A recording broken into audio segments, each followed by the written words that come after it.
Welcome to this particular fourth tutorial on this series of tutorials, which is practical application of C language. I'm still Chris Noise, and I'm doing this tutorial for Netizen. Actually, last time we talked on generating .x in C, and we also did some basic explanation of that file, that by scripting. Sorry.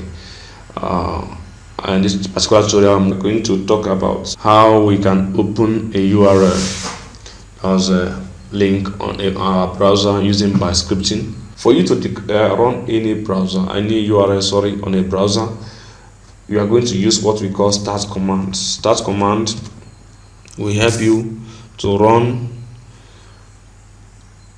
a URL or a link on a particular browser. You can specify a particular browser, or you can just leave it. It will use a default browser of your Windows operating system and run everything for you. Let's just use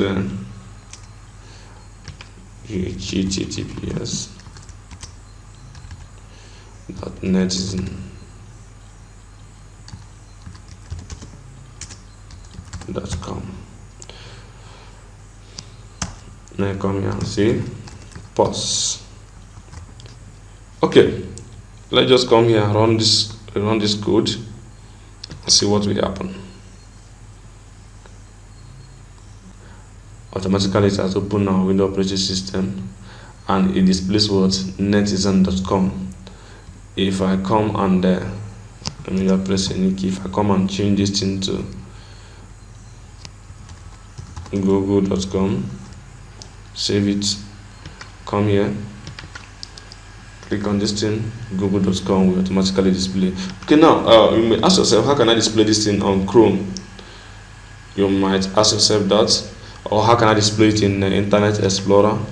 You can come here and write IE Explorer, IE Explorer. Or you can come here and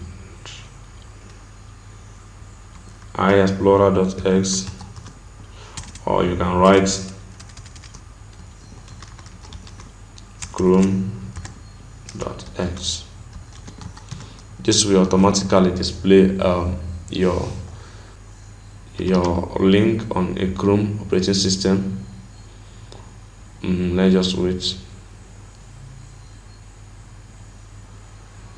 I think it's taking much of our time. Okay, this is it. It's now displaying on the Chrome. The other time it was displaying on the Internet Explorer. That was the default browser, but now it's displaying on our Chrome operating system. So that's for this tutorial. So in our next tutorial, we're going to also go through some of other series of bash scripting tutorial. I hope you have learned something from this tutorial. Thank you for watching this tutorial, and don't forget to subscribe on this YouTube channel so that we can build this YouTube algorithm together. Thank you.